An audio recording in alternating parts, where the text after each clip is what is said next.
Alrighty, to go ahead and get started, we will get a nice little deep pan to use, put it on our oven, and we're going to use some goat milk we got from the store.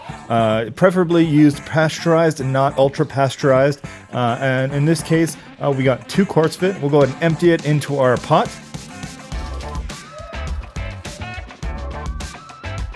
Alright, now that all the goat milk is in the pot, we're going to go ahead and heat that up to 180 degrees Fahrenheit slowly.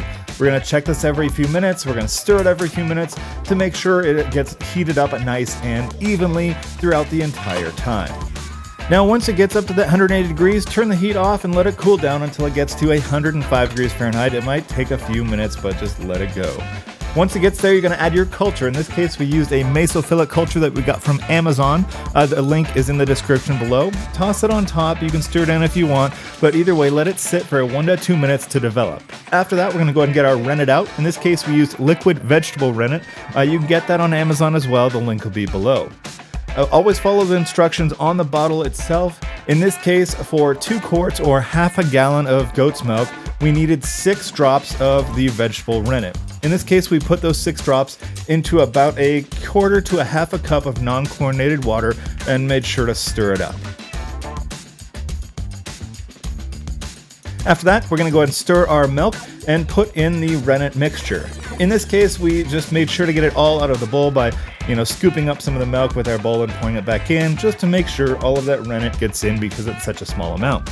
Then just put the top on, cover it with a towel. You can even put it in the oven with the light on, just no heat, and let it sit for 24 hours. After that, you'll see it turns out like this. You get a separation of the whey and the curd.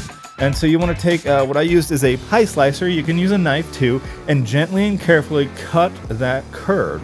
And you'll see it kind of separate out from the whey a little bit better. In this case, for the goat's milk cheese, it's going to be very soft. So you got to be very careful and very gentle. Then get a strainer with a pot below it, and then some cheesecloth, which will be in the description as well. And then you're going to slowly ladle this mixture over onto the cheesecloth, and that way it'll cause all of that whey to drain out. And over time, it'll cause the cheese to get harder and more firm. In this case, you want to do 24 hours on the counter, and then up to 6 days in the fridge for a really firm cheese, or you can do just 1 day in the fridge for a normal one.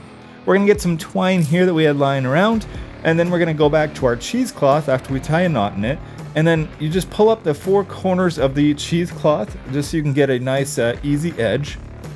And then all you're going to do is take that twine that you made, or a rope, or whatever you have, and tie it off just to make sure that the cheesecloth doesn't slip through, and then you can hang it from something in your kitchen and in your fridge to drain out. In this case, we'll let it drain over the pot for a little bit, and then once we had all 3 sacks of our cheese mixture, we put it over this bowl and let it drip there on the counter for up to 24 hours until the next day.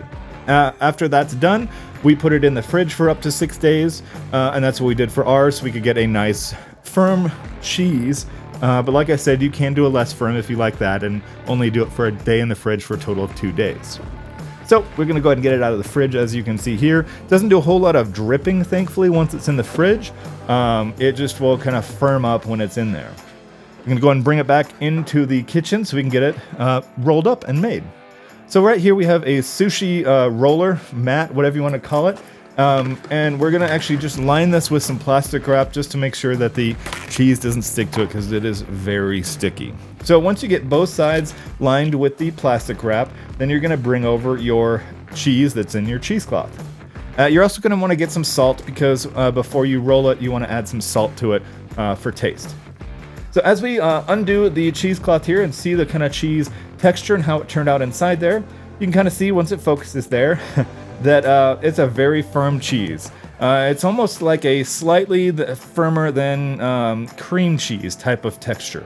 So we're going to open all 3 of our little satchels and put it all together. Then we're going to put in, I don't know, a 1/4 teaspoon to a 1/2 teaspoon, somewhere in there, of salt. And then just kind of knead that in to make sure it gets all, established throughout the cheese. Alright, so after that is done, we're going to go ahead and take that off of the cheesecloth. Grab our sushi roller here with the plastic wrap and toss it on there. Pretty simple process. All you got to do is push it into kind of a log shape, and then you can use the roller to roll it into a nice form. If If you want to have some toppings on it, like seeds, whatever, you can do that at this point too. And then it is all good to go. And the only thing left to do is to taste it.